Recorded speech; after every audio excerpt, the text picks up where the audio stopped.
ನಮಸ್ಕಾರ. ಉತ್ತರ ಕರ್ನಾಟಕ ಸುದ್ದಿವಾಹಿನಿಗೆ ಸ್ವಾಗತ. ನಾನು ಹನುಮನ್ ದೇಶ್ಮುಖ್. ಇವತ್ತಿನ ಪ್ರೈಮ್ ಟೈಮ್ ಮಾಧ್ಯಮ ವರ್ಸಸ್ ದರ್ಶನ್ ಅಭಿಮಾನಿಗಳು.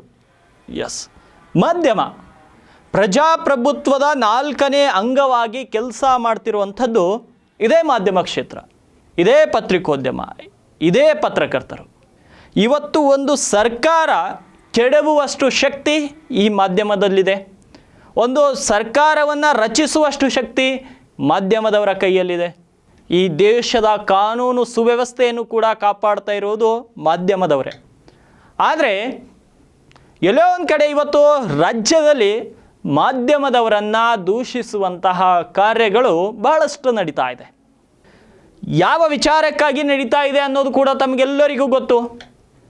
ದರ್ಶನ್ ವಿಚಾರವಾಗಿ, ನಟ ದರ್ಶನ್, ಕೆಲವೊಬ್ಬರಿಗೆ ದೇವರು ದರ್ಶನ್, ಕೆಲವೊಬ್ಬರಿಗೆ ಹೀರೋ ದರ್ಶನ್. ಆದರೆ ಒಬ್ಬ ಪತ್ರಕರ್ತನಾಗಿ ನನಗೆ ದರ್ಶನ್ ಒಬ್ಬ ನಟನೆ, ಕೂಲಿಗಾಗಿ ನಟನೆ ಮಾಡುವವರು. ಹಣ ಬರುತ್ತೆ, ನಟನೆ ಮಾಡ್ತಾರೆ. ಆದರೆ ಅವರ ನಟನೆಗೆ ಅಭಿಮಾನ ಇರಲಿ, ನಾನು ಕೂಡ ಗೌರವಿಸ್ತೇನೆ. ಅವರು ಒಳ್ಳೆಯ ರೀತಿ ನಟನೆ ಮಾಡ್ತಾರೆ, ಅದಕ್ಕೆ ನನ್ನ ಗೌರವ ಕೂಡ ಇದೆ. ನಾನು ಅವರ ನಟನೆಯನ್ನು ತುಂಬ ಮೆಚ್ಕೊಂಡಿದ್ದೀನಿ. ಡಿ ಬಾಸ್ ಅಂತ ಹೆಸರು ಕೂಡ ಮಾಡಿದ್ದಾರೆ, ಅದಕ್ಕೆ ನಾವು ಸ್ವಾಗತವನ್ನು ಮಾಡ್ತೀವಿ. ಆದರೆ ಅವರು ಮಾಡಿರೋ ತಪ್ಪುಗಳನ್ನು ಕೂಡ ತೋರಿಸಬಾರ್ದು. ಅವ್ರು ಏನೇ ಮಾಡಿದ್ರೂ ಸುಮ್ಮನಿರಬೇಕು. ಸಮಾಜಘಾತುಕ ಕೆಲಸಗಳು ಮಾಡಿದರೂ ಕೂಡ ಸುಮ್ಮನೆ ಇರಬೇಕು. ಅಂಥವರ ವಿರುದ್ಧ ಸುದ್ದಿ ಬರೆಯಬಾರದು ಅಂತ ಹೇಳೋಕ್ಕೆ ಯಾವ ಅಭಿಮಾನಿಗೂ ಕೂಡ ನೈತಿಕತೆ ಇಲ್ಲ. ಸೋಷಲ್ ಮೀಡಿಯಾದಲ್ಲಿ ಕೆಲವೊಂದು ಪತ್ರಕರ್ತರ ವಿರುದ್ಧ, ಕೆಲವೊಂದು ಆ್ಯಂಕರ್ಗಳ ವಿರುದ್ಧ ಬಹಳಷ್ಟು ಅಭಿಮಾನಿಗಳು, ದರ್ಶನ್ ಅಭಿಮಾನಿಗಳು ಅವಹೇಳನಕಾರಿ ಹೇಳಿಕೆಗಳು, ಅವಾಚ್ಯ ಶಬ್ದಗಳು, ಮಾಧ್ಯಮದ ಕುರಿತು ಅನೇಕ ರೀತಿಯ ಕಮೆಂಟ್ಗಳನ್ನ ಮಾಡ್ತಿದ್ದಾರೆ. ನಾನು ದರ್ಶನ್ ಅಭಿಮಾನಿಗಳಿಗೆ ಒಂದು ಮಾತನ್ನು ಹೇಳ್ತೀನಿ. ಮಾಧ್ಯಮದವರೇ ದರ್ಶನನ್ನು ಬೆಳೆಸಿದ್ದು ಹೊರತು ನೀವುಗಳಲ್ಲ. ಮಾಧ್ಯಮದವರು ಸುದ್ದಿಯನ್ನು ತೋರಿಸಿದಾಗ, ಮಾಧ್ಯಮದವರು ಅವರ ಸುದ್ದಿಗಳನ್ನು ಮಾಡಿದಾಗ ಅದು ಪ್ರೇಕ್ಷಕರ ತನಕ ತಲುಪಿದ ಮೇಲೆ ನೀವುಗಳು ಇಂಥವರು ಅಂತ ಅಭಿಮಾನಿಗಳಾದವರು. ಮೊದಲನೇದು. ಎರಡನೇದು, ದರ್ಶನ್ಗೆ, ಅವರ ನಟನೆಗೆ, ಅವರು ಮಾಡುವಂಥ ಆ್ಯಕ್ಟಿಂಗ್ಗೆ, ಅವ್ರು ಹೇಳುವಂಥ ಡೈಲಾಗ್ಗೆ ಅಭಿಮಾನಿಗಳಾಗಿ, ಅವರ ಒಂದು ಆ್ಯಕ್ಟಿಂಗ್ಗೆ ನೀವು ಅಭಿಮಾನಿ ಆದರೆ ತೊಂದರೆ ಇಲ್ಲ. ಆದರೆ ಸಮಾಜಘಾತುಕ ಕೆಲಸವನ್ನು ಮಾಡಿದರೆ, ನೀವು ಬೆಂಬಲಿಸಿದರೆ ನೀವು ಅಭಿಮಾನಿ ಅಲ್ಲ, ನೀವು ಕೂಡ ಸಮಾಜಘಾತುಕರು ಅಂತ ಹೇಳ್ಬೋದು. ಯಾವುದೋ ಒಂದು ಪ್ರಕರಣದಲ್ಲಿ A1 A2 ಆರೋಪಿಯಾದವರನ್ನು ನೀವು ದೇವರ ಥರ ಮೆರೆಸುತ್ತಿದ್ದೀರಿ. ದರ್ಶನ್ ಅವರ ಬದಲು ಯಾವುದೇ ಒಬ್ಬ ಗೌರ್ಮೆಂಟ್ ಟೀಚರ್ ಆಗಿದ್ರೆ ಅವನ್ನ ಸಸ್ಪೆಂಡ್ ಮಾಡಿ, ಅವನ್ನ ಗಲ್ಲಿಗೇರಿಸಿ ಅಂತ ಹೇಳುವ ಜನಗಳು ದರ್ಶನ್ ವಿಚಾರದಲ್ಲಿ ಯಾಕೆ ಮಾತನಾಡ್ತಾ ಇಲ್ಲ? ಅದೇ ಒಬ್ಬ ಪೊಲೀಸ್ ಇಲಾಖೆ ಅಧಿಕಾರಿ ಇದ್ದರೆ ಇಂಥ ಭ್ರಷ್ಟನನ್ನು ಜೈಲಿಗೇರಿಸಿ, ಇಂಥವನನ್ನು ಅದು ಮಾಡಿ, ರೌಡಿ ಪೊಲೀಸ್ ಅಂತ ಎಲ್ಲನೂ ಬರಿತಾ ಇದ್ರಿ, ಎಲ್ಲ ರೀತಿಯ ಪೋಸ್ಟ್ಗಳನ್ನ ಹಾಕ್ತಿದ್ರಿ. ಯಾಕೆ ಇವತ್ತು ಕರ್ನಾಟಕದ ಜನತೆ ಸುಮ್ಮನೆ ಇರ್ತಾ ಇದೆ? ಅದೇ ಒಬ್ಬ ಪತ್ರಕರ್ತ ಈ ಒಂದು ಕೃತ್ಯದಲ್ಲಿ ಭಾಗಿಯಾಗಿದ್ದರೆ ಹೇಗೆಲ್ಲ ವರ್ಣಿಸ್ತಾ ಇದ್ರಿ? ಒಬ್ಬ ರೌಡಿ ಪತ್ರಕರ್ತ, ಈ ರೀತಿಯ ಟೈಟಲ್ಗಳು ಬರ್ತಾ ಇದ್ವು. ಆದರೆ ಇವತ್ತು ದರ್ಶನ್ ಮಾಡಿರೋಂಥ ವಿಚಾರಕ್ಕೆ ಸ್ಯಾಂಡಲ್ವುಡ್ ಕೂಡ ಮೌನ ವಹಿಸಿದೆ.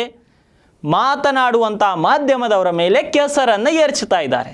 ಇದು ಯಾವ ನ್ಯಾಯ? ಪತ್ರಕರ್ತರಿಗೆ ಹಕ್ಕಿದೆ. ಯಾರೇ ತಪ್ಪು ಮಾಡಿದರೂ ಅವರ ವಿರುದ್ಧ ಬರೀತೇವೆ, ಅವರ ವಿರುದ್ಧ ಮಾತನಾಡ್ತೇವೆ. ನಮಗೆ ಯಾರ ಭಯ ಇಲ್ಲ, ನಾವು ಯಾರ ದಾಸರೂ ಅಲ್ಲ. ನಾವು ಸಂವಿಧಾನದ ಅಡಿಯಲ್ಲಿ ಸಂವಿಧಾನ ಕೊಟ್ಟ ಶಕ್ತಿಯನ್ನು ಉಪಯೋಗಿಸ್ಕೊಂಡು ನಾವು ಸುದ್ದಿಯನ್ನು ಮಾಡ್ತಾ ಇದ್ದೇವೆ ಹೊರತು ಯಾರ ಗುಲಾಮ್ಗಿರಿಯನ್ನು ನಾವು ಮಾಡ್ತಾ ಇಲ್ಲ. ಯಾರಿಗೂ ನಾವು ದಾಸರಲ್ಲ, ದರ್ಶನ್ಗೂ ದಾಸರಲ್ಲ, ರಾಜ್ಯದ ಮುಖ್ಯಮಂತ್ರಿಗೂ ನಾವು ದಾಸರಲ್ಲ.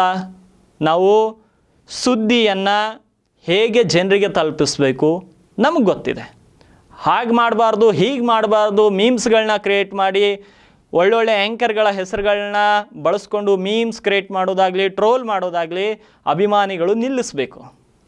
ನಾವು ನಮ್ಮ ವೈಯಕ್ತಿಕ ವಿಚಾರವನ್ನು ಎಂದೂ ಕೂಡ ಮಾಧ್ಯಮದ ಮುಖಾಂತರ ಮಾತನಾಡ್ತಾ ಇಲ್ಲ. ನಾವು ಸಮಾಜದ ಹಿತದೃಷ್ಟಿಯಿಂದ, ಸಮಾಜದ ಒಳಿತನ್ನು ಬಯಸಿ ನಾವು ಮಾತನಾಡುತ್ತಿದ್ದೇವೆ.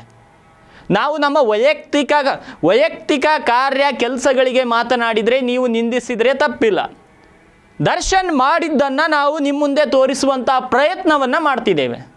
ದರ್ಶನ್ A1 A2 ಆರೋಪಿ ಪಟ್ಟಿಯಲ್ಲಿದ್ದಾರೆ. A2 ಆರೋಪಿಯ ಬಗ್ಗೆ ಮಾತನಾಡೋದು ತಪ್ಪಾದರೆ ಬೇರೆಯವರ ಬಗ್ಗೆಯೂ ಕೂಡ ಮಾತನಾಡಬಾರ್ದಾ? ಎಲ್ರಿಗೂ ನ್ಯಾಯ ಒಂದೇ, ಎಲ್ರಿಗೂ ಸಂವಿಧಾನ ಒಂದೇ, ಎಲ್ರಿಗೂ ದೇಶದಲ್ಲಿ ಸಮಾನವಾದ ಹಕ್ಕುಗಳಿದೆ. ಅದಕ್ಕಾಗಿ ನಮಗೆ ದರ್ಶನ್ ಕೂಡ ಒಂದೇ, ಪ್ರೇಕ್ಷಕರಾದ ನೀವು ಕೂಡ ಒಂದೇ. ನೀವು ತಪ್ಪು ಮಾಡಿದರೂ ನಾವು ಸುದ್ದಿಯನ್ನು ಬಿತ್ತರಿಸ್ತೀವಿ, ದರ್ಶನ್ ತಪ್ಪು ಮಾಡಿದರೂ ಸುದ್ದಿಯನ್ನು ಬಿತ್ತರಿಸ್ತೀವಿ. ರಾಜ್ಯದ ಯಾವುದೇ ಮಂತ್ರಿ ತಪ್ಪು ಮಾಡಿದರೆ ಅವರ ಸುದ್ದಿಯನ್ನು ಕೂಡ ಹೇಳ್ತೀವಿ. ಒಬ್ಬ ಆ್ಯಂಕರ್ನ ಹಿಡ್ಕೊಂಡು ದರ್ಶನ್ಗೆ ಇವರು ಟಾರ್ಗೆಟ್ ಮಾಡ್ತಾ ಇದ್ದಾರೆ. ಆ ಒಬ್ಬ ಆ್ಯಂಕರ್ ಇವ್ರನ್ನೇ ಅಲ್ಲ, ಎಲ್ಲರನ್ನ ಟಾರ್ಗೆಟ್ ಮಾಡಿ ಸುದ್ದಿಯನ್ನು ಮಾಡಿದ್ದಾರೆ. ಯಾಕೆ? ತಪ್ಪು ಮಾಡಿದ್ದಾರೆ, ಅವರ ವಿರುದ್ಧ ಮಾತನಾಡಿದ್ದಾರೆ. ಇದು ನಮಗೆ ಸಂವಿಧಾನ ಕೊಟ್ಟಂಥ ಹಕ್ಕು. ನೀವ್ಯಾರು ನಮಗೆ ವಿರೋಧಿಸಲಿಕ್ಕೆ? ಮುಂದೆಯೂ ಕೂಡ ದರ್ಶನ್ ತರುವಾಯ ಬೇರೆ ಯಾವುದೇ ಒಬ್ಬ ನಟ ಈ ರೀತಿಯ ಕೃತ್ಯವನ್ನು ಮಾಡಿದರೆ ನಾವು ಖಂಡಿತವಾಗಿ ಮಾತನಾಡ್ತೇವೆ. ದರ್ಶನ್ ಪ್ಲೇಸಲ್ಲಿ ಬೇರೆ ಯಾರಿದ್ರೂ ಕೂಡ ಮಾತನಾಡ್ತೇವೆ. ಒಂದು ಟೈಮ್ ಇತ್ತು Kannada film industry, doctor Rajkumar ಅವರು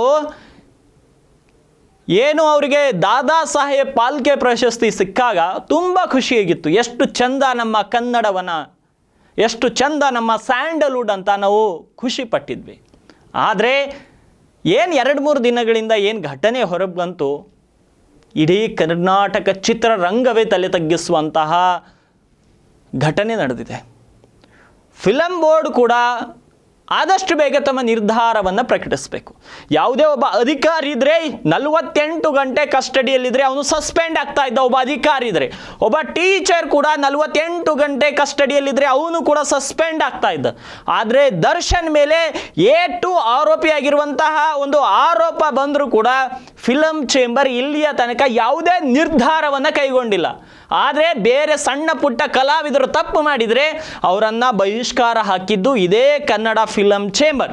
ಆದರೆ ಇವತ್ತು ಯಾಕೆ ಮೌನ ವಹಿಸುತ್ತಿದೆ? ಬರೀ ಮಾಧ್ಯಮದವರು ಮಾತನಾಡಬೇಕಾ? ಸಮಾಜದ ಬಗ್ಗೆ ಯಾರಿಗೂ ಕಳಕಳಿ ಇಲ್ವಾ? ಕಳಕಳಿ ಇದ್ದಂಥ ಆ್ಯಂಕರ್ಸ್ಗಳ ಮೇಲೆ, ರಿಪೋರ್ಟರ್ಸ್ಗಳ ಮೇಲೆ ಟ್ರೋಲ್ಗಳನ್ನ ಮಾಡೋದು ಇದಾ ನಿಮ್ಮ ಅಭಿಮಾನ? ಇದೇ ಒಂದು ಘಟನೆ ನಿಮ್ಮ ಮನೆಯಲ್ಲಾದರೂ ಕೂಡ ಇದೇ ರೀತಿ ವರ್ತನೆ ಇರ್ತಾ ಇತ್ತಾ? ಅಲ್ಲೊಂದು ಕುಟುಂಬ ಕಣ್ಣೀರಿನಲ್ಲಿ ಮುಳುಗಿದೆ. ಆ ಕುಟುಂಬವನ್ನು, ಆ ನೊಂದವರನ್ನು ಯಾರು ಮಾತನಾಡಿಸ್ಬೇಕು? ನಿಮಗೆ ದರ್ಶನ್ ಅಭಿಮಾನಿ, ನೀವು ದರ್ಶನ್ ಅಭಿಮಾನಿ ಇರ್ಬೋದು, ನಾನು ಗೌರವಿಸ್ತೀನಿ. ಆದರೆ ದರ್ಶನ್ ಮಾಡುವಂಥ ನಟನೆಗೆ, ಅವರು ಒಳ್ಳೆ ಕಾರ್ಯಗಳಿಗೆ, ಕೆಟ್ಟ ಕಾರ್ಯಗಳಿಗೆಲ್ಲ ಈ ರೀತಿ ಸಪೋರ್ಟ್ ಮಾಡೋದು ಸರಿಯಲ್ಲ. ಯಾಕಂದರೆ ನಾಳೆ ನಿಮ್ಮ ಮನೆಯಲ್ಲಿ ಕೂಡ ಇಂಥ ಘಟನೆ ಆದರೆ ಅದಕ್ಕೆ ಹೊಣೆಗಾರರು ಯಾರು? ನಾಳೆ ಕೂಡ ನಿಮ್ಮ ಮನೆಯಲ್ಲಿ ಈ ರೀತಿ ಘಟನೆ ಆದರೆ ಇದೇ ರೀತಿಯ ಸ್ಟೇಟ್ಮೆಂಟ್ಗಳನ್ನ ನಾಳೆ ಕೊಡ್ತೀರಾ? ಒಂದು ಕುಟುಂಬ ಒಬ್ಬನನ್ನು ಕಳ್ಕೊಂಡು ಎಷ್ಟು ದುಃಖದಲ್ಲಿದೆ, ಅದರ ಬಗ್ಗೆ ಯೋಚನೆ ಮಾಡಬೇಕು. ನಾವು ಈ ರೀತಿಯ ಬೇದರಿಕೆಗಳಿಗೆ ಹೆದರೋದಿದ್ರೆ ಪತ್ರಿಕೋದ್ಯಮಕ್ಕೆ ಬರ್ತಾ ಇರಲಿಲ್ಲ. ಬೇರೆ ಏನೋ ಬ್ರೋಕರ್ ಕೆಲಸಗಳನ್ನ ಮಾಡಿಕೊಂಡು ಆರಾಮಾಗಿರ್ಬೋದಾಗಿತ್ತು. ಪತ್ರಿಕೋದ್ಯಮಕ್ಕೆ ಬರುವಂಥ ಅವಶ್ಯಕತೆಯೇ ಇರಲಿಲ್ಲ. ಯಾರಿಗೂ ಹೆದರೋದು ಇಲ್ಲ, ಯಾರಿಗೂ ಬೆದರೋದಿಲ್ಲ. ಇದು ಪತ್ರಿಕೋದ್ಯಮ, ಪತ್ರಿಕಾ ರಂಗ, ಸದಾ ಪ್ರಶ್ನೆ ಮಾಡೇ ಮಾಡ್ತೀವಿ. ಇದು ಕರ್ನಾಟಕದ ಉಸಿರು, ಉತ್ತರ ಕರ್ನಾಟಕದ ಪ್ರೈಮ್ ಟೈಮ್. ಮತ್ತೆ ನಾಳೆಯ ಪ್ರೈಮ್ ಟೈಮ್ನಲ್ಲಿ ಭೇಟಿ ಆಗ್ತೀನಿ.